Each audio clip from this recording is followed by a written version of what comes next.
Greetings, dear ones. I am Cryon of Magnetic Service. I know where I am.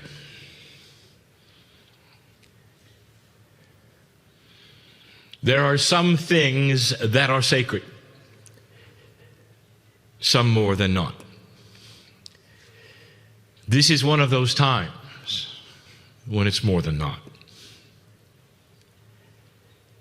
Through a series of song lines, it has led you to this place.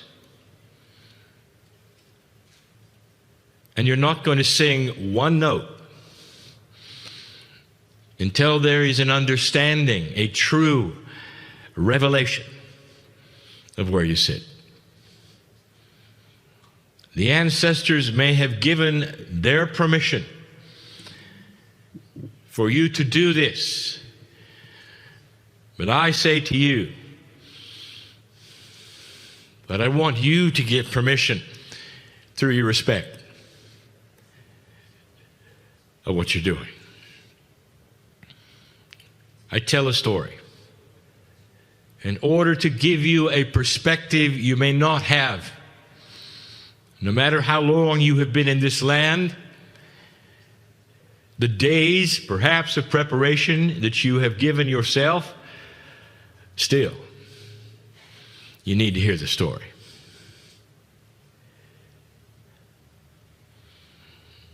It was a long time ago. I want you to suspend all time and come with me and meet a woman. Her name is Amishal. Now, my partner does not say that correctly, for he cannot. But the intent is there. And she is Ananu. My partner does not say that correctly, but the intent is there. And she sits making a meal for her family, and sitting next to her is her sister. She uses the traditional flat rock preparing the meal. There's always the plants, sometimes there's the meat. And this is her life. I'm not going to tell you a great deal about her, for that's going to come in another channel. What I want you to know is the time frame.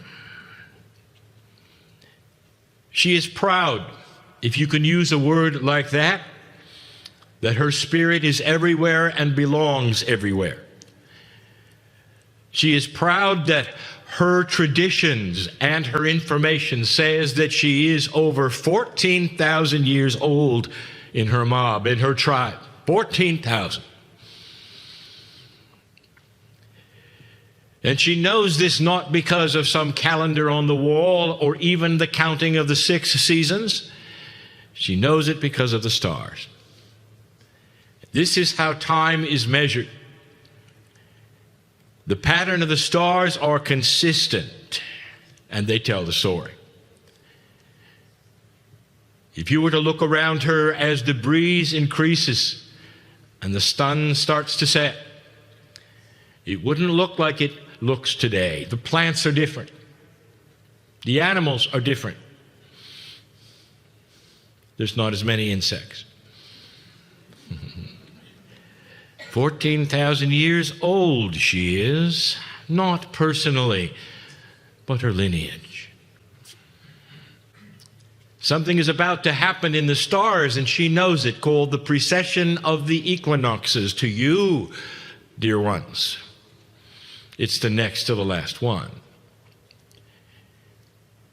She knows of the 26,000 years to come. The wobble of the earth is known to the elders. All that the sky reveals each night is known to the elders.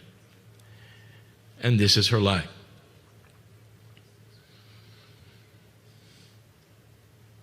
Come with me for a moment, for I wish to introduce you to someone called Amishal.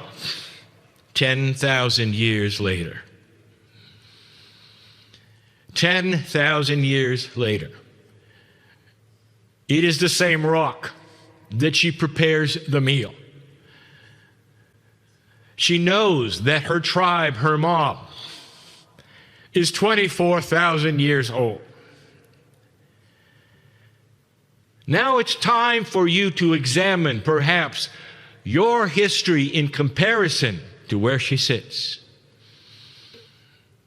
And so I ask you, if you could look around the planet, what is happening that you might recognize?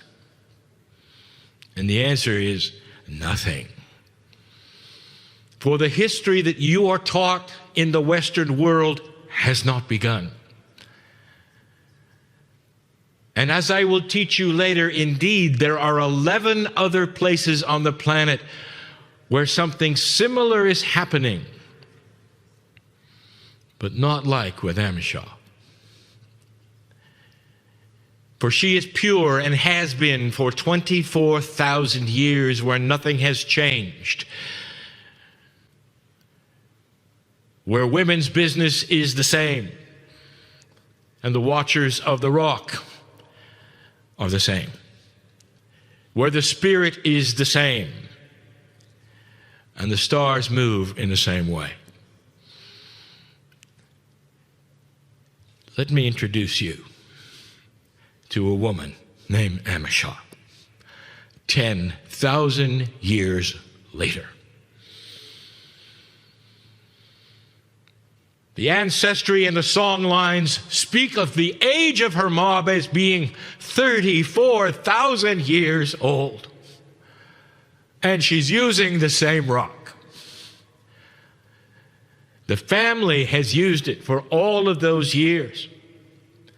Indeed, things look a little different. Perhaps the plants are a little larger. But the breeze is the same, and it sings among the rocks of their purity, and the song lines are as pure. Now I want you to look at your history.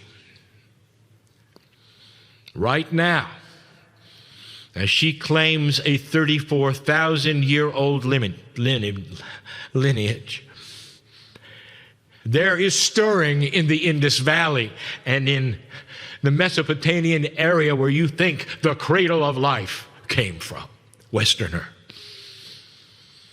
Just stirring. The ancient Egyptians are not ancient yet. Abraham is not born yet. It all will come in the next 10,000 years. Let me introduce you to a woman named Amishah, 10,000 years later. She knows through the stars and the song lines that she is 44,000 years old. Her mob, her lineage, her purity has never changed. And in that 10,000 years, everything you know about history has taken place. And now the prophets have been born, and all that you believe is sacred has occurred. All that you believe that ever was took place in the last 10,000 years of a 44,000-year lineage from Amishah. The first note you sing, I want to know where you sit. I want you to know where you sit.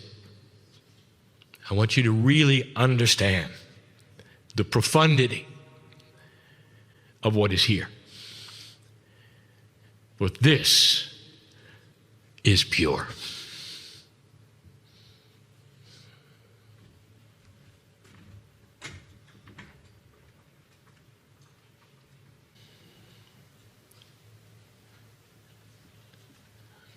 Dear ones, the entire subject of nodes and nulls started here.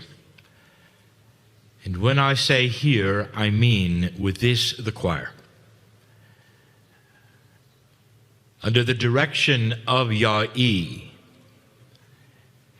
the nodes and the nulls of the planet were outlined, for it was his job in order to generate the tones, to open them. Some of you were there. That place in Lemuria, where the signal was sent, that would tell the cosmos that you had arrived at this precession of the equinoxes, fulfilling the prophecy of the ancients. What you did not know at that moment is that there were song lines all around the earth. Some of them were doing the same, not quite like you did. But some were silently appreciating the prophecy that you were fulfilling. And the choir has been instrumental in filling a gap to open the various sets and pairs of nodes and nulls of the planet ever since. Each choir has had a name. And the choirs have also been the place where you have identified the next pair. There are 4 pairs that have identified. There will be another pair yet today. But it's been a mystery to so many of you, an elusive idea. What are they, these nodes, these nulls? How do they play into the general scheme? This is the creation choir. Now we speak of creation. We wish to fill in some of the blanks of information, as we often do from year to year, so that you start to see the common sense that Spirit has regarding the creation of certain energies on the planet, the benevolence that goes into them, and the love. The nodes and the nulls are supposedly time capsules. And each one of these pairs would be able to open at the appropriate time. And the pairs would then require and provide a push-pull energy. They would open with real-time information from the 7 sisters energy, which you call the Pleiadians. This energy would be spread upon the planet in order to enhance spiritual evolution. This is the plan. You have opened a number of them. One pair was open profoundly in Bolivia. And now you sit with a full 1/3 in operation, 33%. This has activated all of them, and the earth starts to feel what you've done. All through your song lines. All through what Yah-E has been able to remember shockingly accurately for all these years. But there's more. Nodes and nulls are different. And they play a multiple role on the planet. They didn't just sit here waiting to be open for the initial purpose of the nodes of the planet. All by themselves, without nulls, the 12 nodes of this planet were the places where creation began. This is one of them. I gave you the story of Amashah. There are similar stories in 11 other places on this planet. They are listed in your books. And they all have the same kind of an attribute as opposed to a null. And the attributes of the nodes are that humans are able to get to them, to be at them easily. And if you could do some kind of research, you would find that almost every one of them was mystical to this day. That those who would live around them say that there's energy here and it's ancient beyond belief, years beyond counting. The difference with Amishah is that hers was the only node where the purity was remained and not diluted.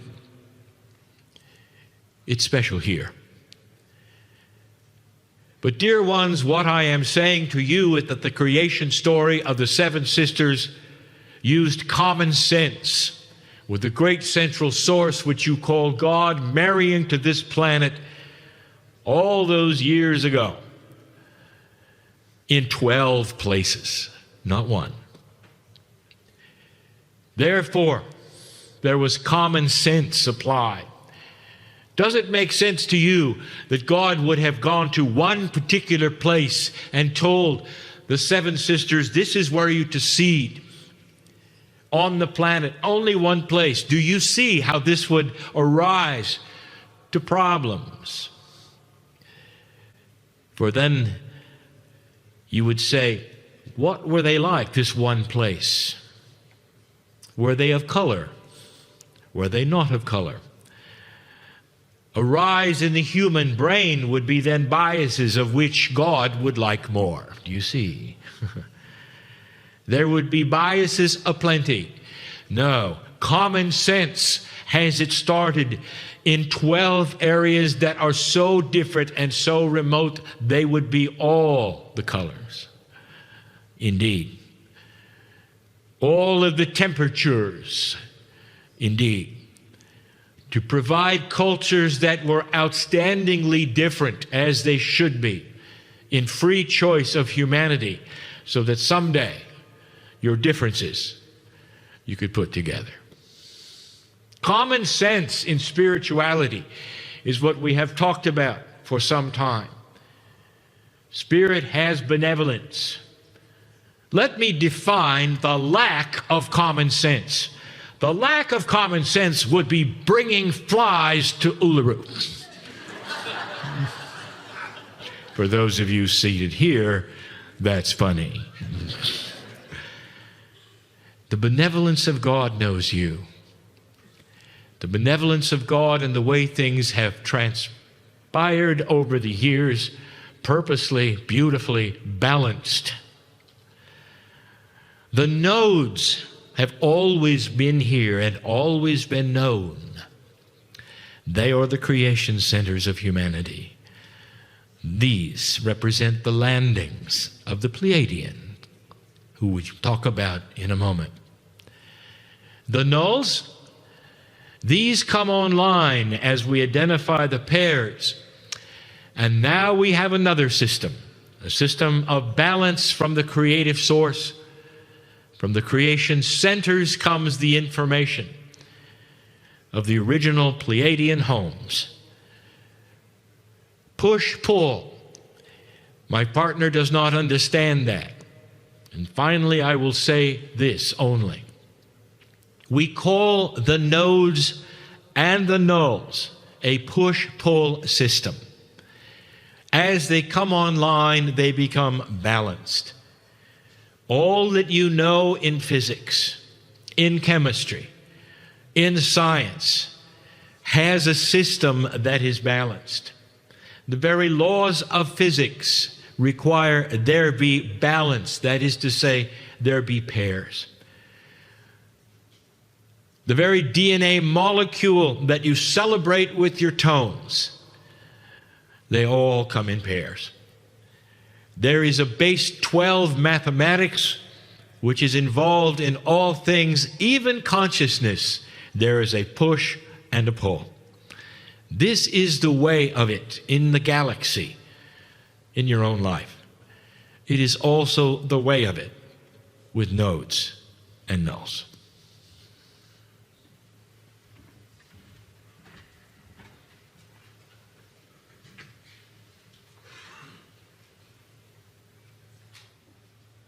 With every note that is sung, there's an acknowledgement of the Pleiadian reality. A thing that we have spoken of so often, and yet not often enough. I want to expose a little more about something so beautiful that I warned my partner that it's emotional. I want you to connect the dots, dear ones. I know who's going to listen to these words apart from this room. I know there is unbelief that such a thing could be, based upon the traditions of the now that are so different than the ancients. The idea that you might have been seeded, that is to say, biologically shifted and changed by another race from somewhere else in your galaxy, is often thought to be the words of a fool. It isn't. It's a beautiful creation story shared by so many cultures that it cannot be a coincidence. Again, I invite in all benevolence and seriousness and beauty that the anthropologists would begin yet again to ask around to the cultures of this planet, especially around those places we call the nodes. What is your creation story? And there will be similarities in all of them. Not the identical story, but so much similarity that it points to M45. The little cluster in the sky, not the brightest one, not the most obvious one, but the one that's home. They celebrate it here in their song lines. And they know who the ones with names you cannot pronounce are. And it is the same in Lemuria. It is the same in Shasta. It is the same over and over. How could these cultures have the same kinds of stories, which even names the shapes in the sky after the mythological characters involved in the creation story itself? And they never met each other. They never knew what the others believed. And the only answer that you can come up with that is common sense is that there has to be a commonality with the Pleiadians. It is the creation story of the planet, and it's beautiful. It continues to be beautiful. And I want to make it personal. There are those who will go into prayer and meditation all over the planet, and they will see and they will feel God inside. You will connect to your higher self, and you will know of the creative source. A monotheistic earth knows about God. I want to make this personal, because the ones who planted the seeds in you know about the same God. Together, not apart, the Pleiadians are part of this system of God. And you do not know what you do not know, so when I tell you they are an ascended race, it doesn't mean anything to you. It doesn't mean, for instance, that they have high technology. What if I told you that their highest technology was from the Creator itself. The master physicist reveals how things work eventually to a race that plugs in fully to the benevolent love of the Creator and is able to travel the galaxy with that knowledge and with the benevolence and with the wisdom of God, the same God that you pray to. It means that they are brothers and they are sisters. When you think of your parents, your biological parents, and perhaps they've gone, and yet have they gone? They live in you. There is so much within your DNA that still remains hidden, and so much that is spiritual to the core, that includes your ancestors. The life force that you celebrate within your own DNA that you call you also contains them. When you pass someday, you will pass this same life force into your children, and they will think of you and know that you still exist in some way in their memories and their minds, just as your mother and your father do.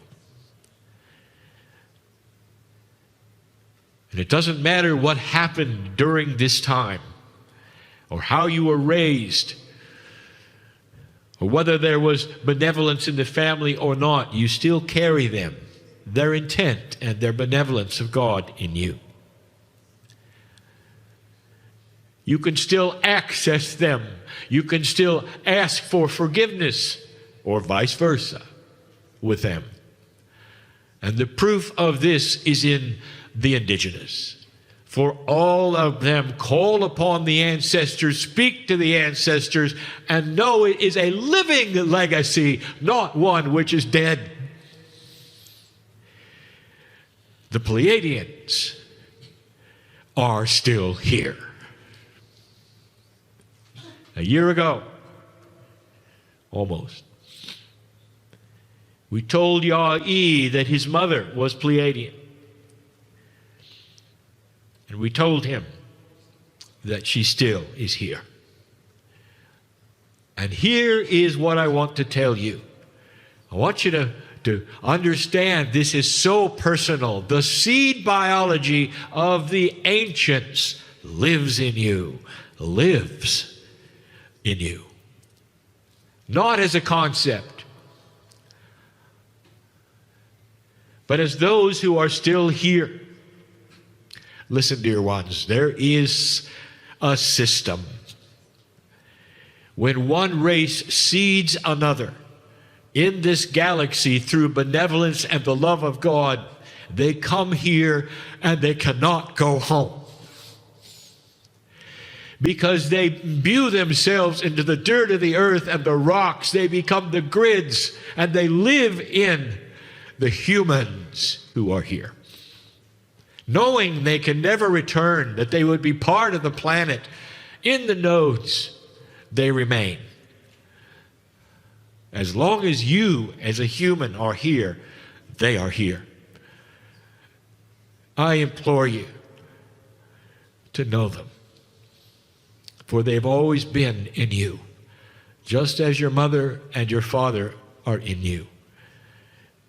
The next meditation, the next notes that you sing, I want you to feel the warmth of their smile and their embrace, as finally, perhaps, there would be humanity that might say, thank you for loving me.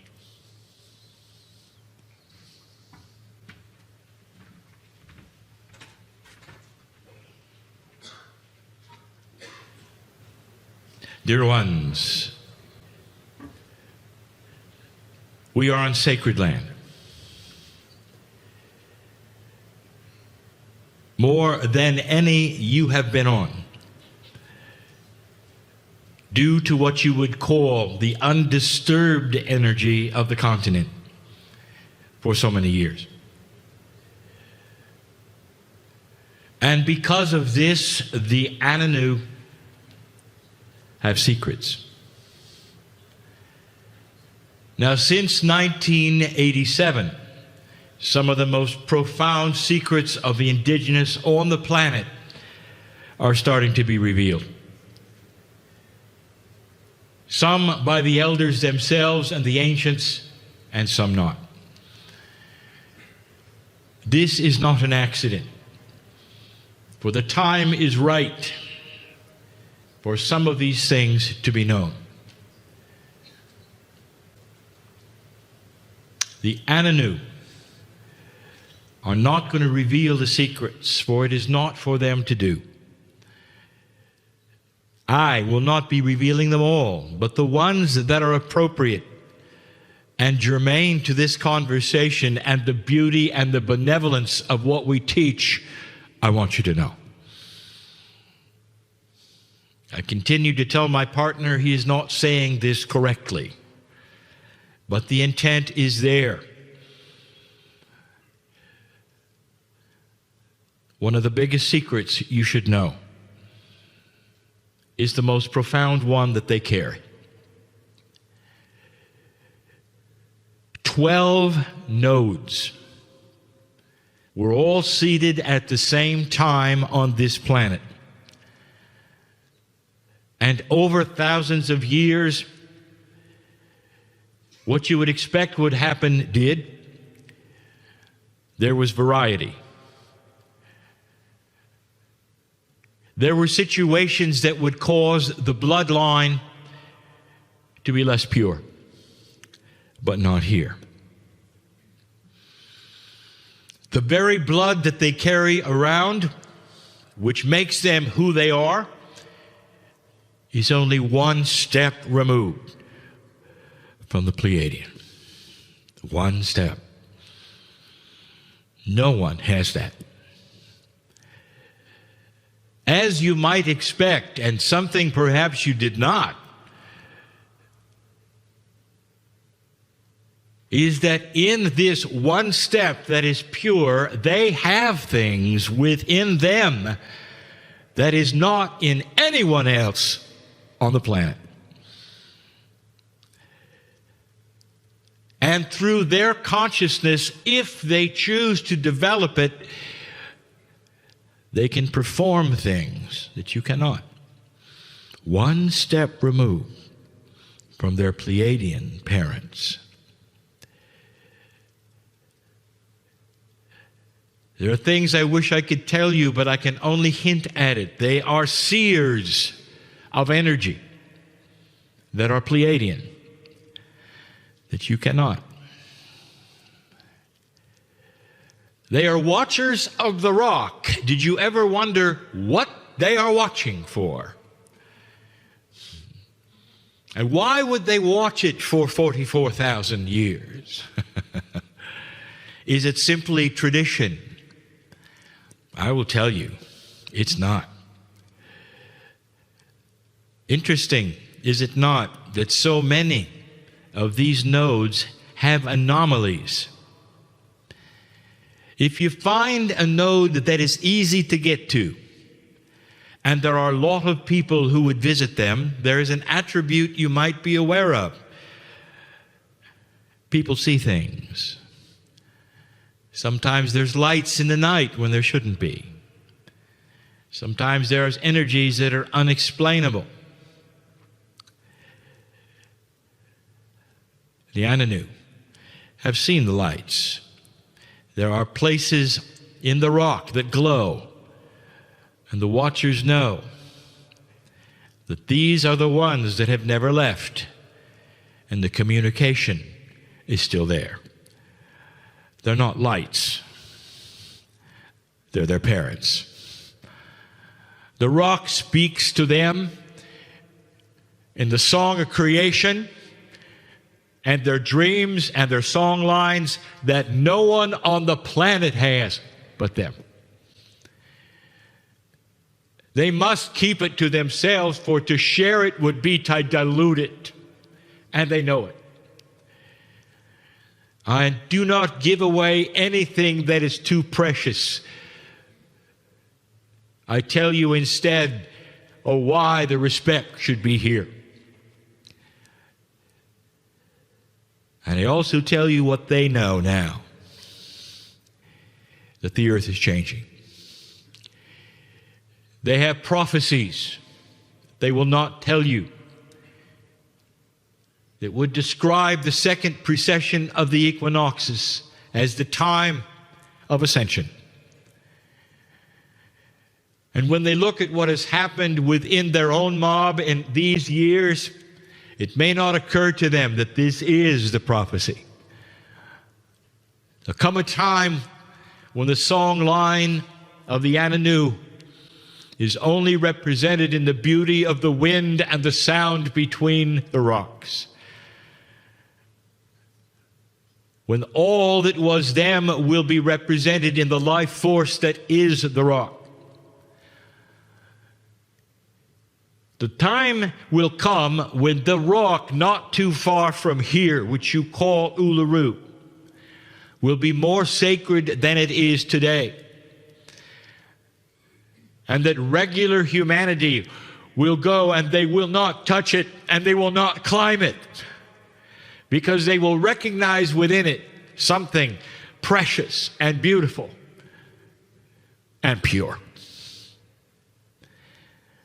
The Anu will never leave this planet. They will become the watchers of it. They'll always hear in some way, in their beauty and in that which is pure. They know this. They sing about it. They are the oldest. Profound secrets they carry about their own lineage, biologically as well. If an Anu were to mate with any other kind of non-pure human, the gifts will not pass. Therefore, they represent chemically, genetically, something which is unusual and special on the planet. In other words, science can prove that they are different. They're seers of the earth. Part of the earth is their consciousness.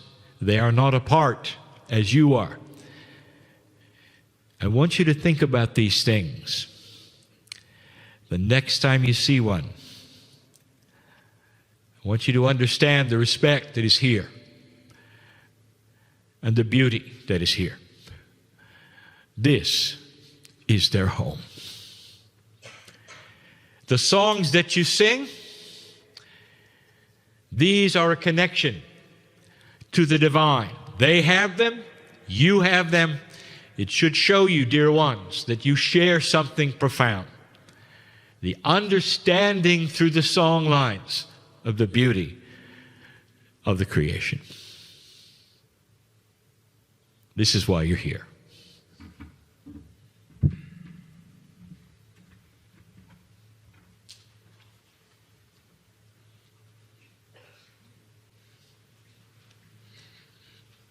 Dear ones, the Kryon teaching has always centered on the human.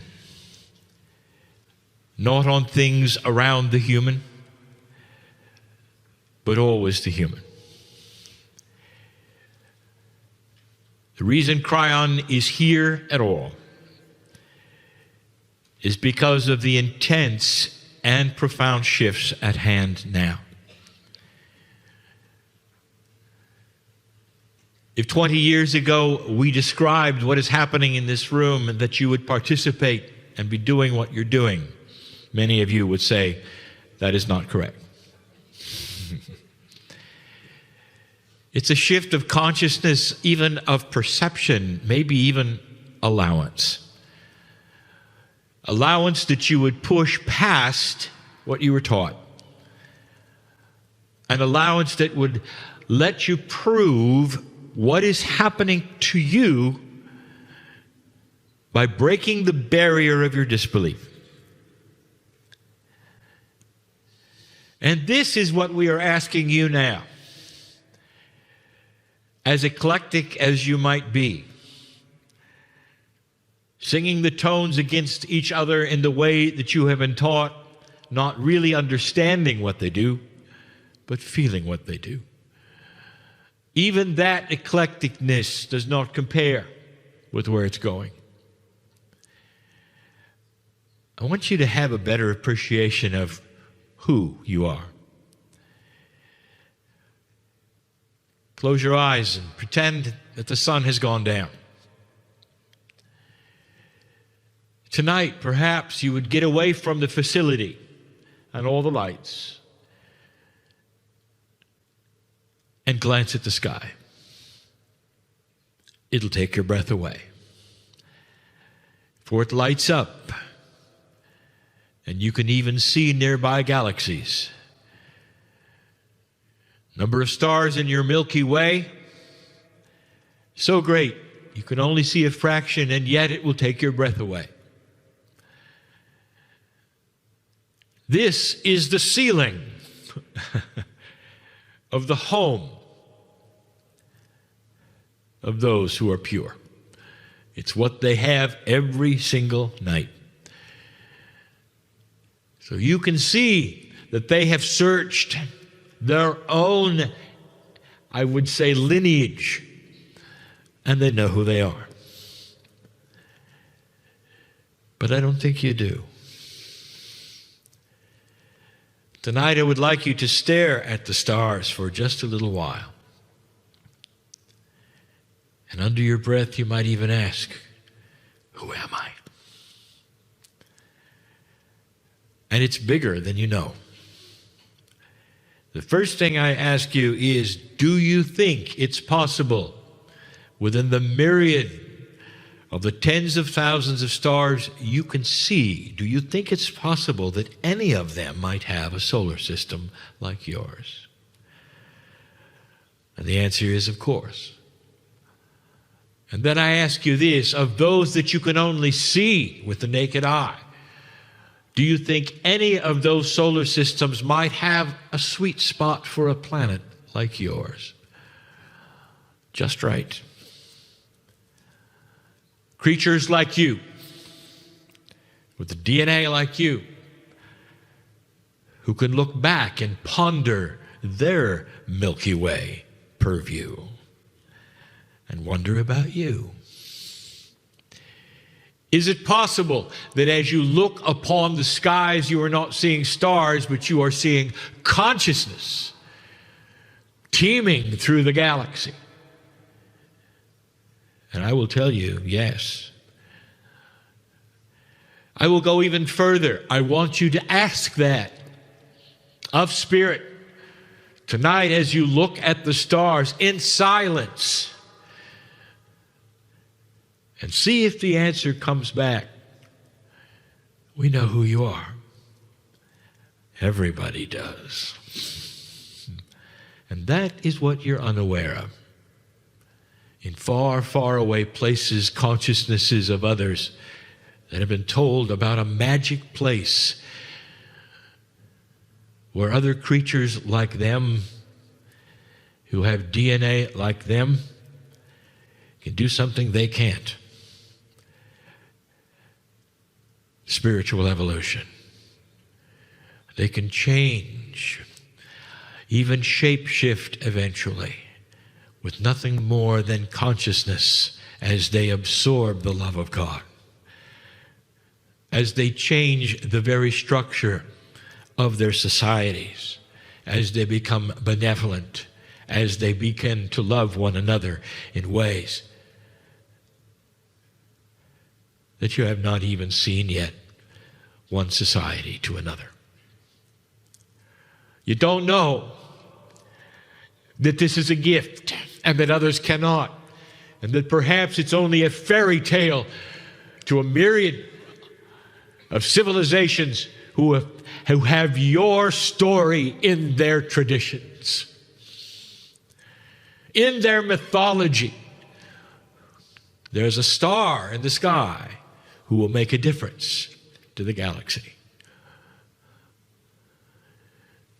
And you look out and wonder if you're alone. There's more than you think here. It shouts with the love of God and the beauty and the power of the human being. This is the shift that we have told you is here. Still with free choice, you can make it go as fast and as slow as you wish. But this is the place to look up and ask, who am I? And this is the place for you to receive an answer. And that answer will be magnificent.